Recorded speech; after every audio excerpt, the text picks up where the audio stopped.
મિત્રો ગુજરાતીમાં છે ને કહેવત છે કે ધંધો છે ને ઈ ધર્મ છે અને આખા ભારતમાં છે ને એક જ હોટ ન્યૂઝ ચાલી રહી છે કે આવડો મોટો ડિસ્કાઉન્ટ યાર મિત્રો પૈસા કમાવા નહીં પણ પૈસાનો ખર્ચ કેવી રીતે કરવો ને એ પણ એક કલા છે ને આ ગુજરાતીઓએ આપણે સાબિત કરીને બતાવી દીધું છે અને જૈન કોમ્યુનિટીએ તો મિત્રો ઇતિહાસ સર્જી નાખ્યો છે યાર 186 લક્ઝરી કાર એક સાથે સમૂહમાં ખરીદી 149.54 કરોડમાં અને 21.22 કરોડનો ભારી ભરકમ ડિસ્કાઉન્ટ મેળવી લીધો છે યાર. એટલે એમણે તો મિત્રો એવું કરીને બતાવ્યું છે જેવો આજ દી સુધી કોઈ કરીને નથી બતાવી શક્યો. મિત્રો જૈનોનો એક સંગઠન છે જીટો કરીને, જૈન ઇન્ટરનેશનલ ટ્રેડ ઓર્ગેનાઇઝેશન. આમાં 65,000 થી વધુ સદસ્યો જોડાયેલા છે આખા ભારતભરમાં અને હવે એમણે તો એક નવું જ પરચેસિંગ વિંગ અપનાવી લીધી છે. તેમણે નક્કી કરી લીધું છે આ રીતે આપણે ઇલેક્ટ્રોનિક દવાઈઓ અને જ્વેલરી પણ સમૂહમાં ખરીદશું જેથી આપણી કોમ્યુનિટીને છે ને એ સસ્તા દરે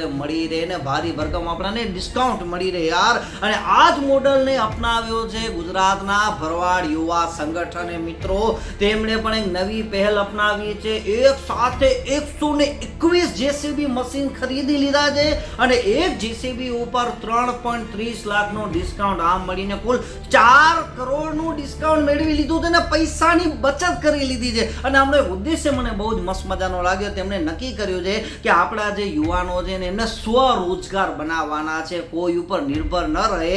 એટલે માત્ર પાન કાર્ડ અને આધાર કાર્ડના આધારે 0 ડાઉન પેમેન્ટ ઉપર તેમને જેસીબી આપવામાં આવશે અને જે પણ હશે કંઈ પ્રોબ્લેમ થશે તો એમની જિમ્મેદારી પણ એ લોકોએ ઉઠાવી છે. હવે એમણે સરસ મજાનો આઈડિયા અપનાવ્યો છે કે આપણા જે સમાજના યુવાનો છે ને સ્વરોજગાર બને અને જાત મહેનતે આગળ આવે. એટલે ખરેખર આ બે કોમ્યુનિટીએ છે ને એક નવો જ આઈડિયા છે ને ભારતને આપ્યો છે કે માત્ર પૈસા કમાવા નહીં ખર્ચ પણ આ રીતે કરે ને એના માટે છે ને ગુજરાતી ગણેશ શીખવું પડે.